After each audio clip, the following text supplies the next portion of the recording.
Well, I'm pleased to welcome Cassie Wright, who is a registered dietitian with Rochester Regional Health, back to the program. Cassie, great to see you. Thanks for coming in. Thanks so much for having me. So our spotlight these couple of days is on nutrition. And specifically for this conversation, we're really talking about good nutrition as it relates to people that suffer from heart disease, right? And heart-healthy foods maybe is a good way of thinking about it. Let's take it from two sides of the same coin. One, the foods that aren't so heart-healthy, and then maybe the ones that are more heart-healthy. Okay. So generally when we're talking about foods to be careful of or avoiding, we focus on saturated fats and trans fats. In particular, those are the fats that have been linked to creating a lot of problems for people with heart disease or preventing it, thinking about avoiding it for people.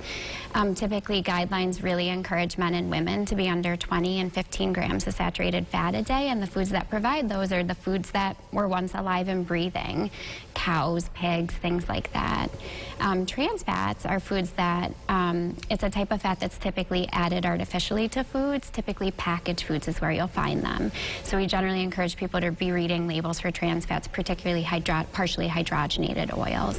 Let's drive home the nutrients that we really want to focus on as part of a healthy, heart-healthy diet. Yeah, and this is the great part, is talking about what we should be eating, right? People like this message. So really focusing on tons of fruits and vegetables to really increase our fiber intake, and really having people track fiber intake to aim for at least 25, if not 35 grams of fiber a day.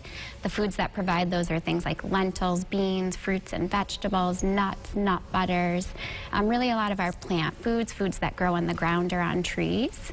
And then in addition to that, we really focus on lean proteins, fish, shellfish, chicken, and really the biggest push currently is to encourage people to start incorporating some plant-based meals into their diets a couple times a week if they can. So meaning a meal without any dairy or meats or things that come from animals. There are a couple of things we want to bring into this conversation that relate to this topic. Not food specific, but in terms of weight management and then physical activity as well. They kind of are companion pieces to this whole mindset, if you will. Correct, yeah. When you look at studies related to heart health or just health in general, we know the heavier we are, the more at risk we are for various ailments like diabetes, heart disease, heart failure.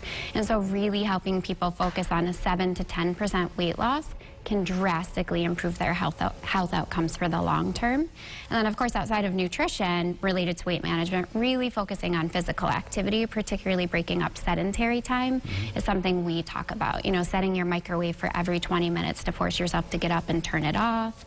Little tidbits like that just help people maybe get towards a better weight management situation. If people watching are seeking more information on this topic, what are some good resources for them? I generally refer people to the American Academy of Nutrition and Dietetics at eatright.org. The American Heart Association, of course, has some really valuable resources.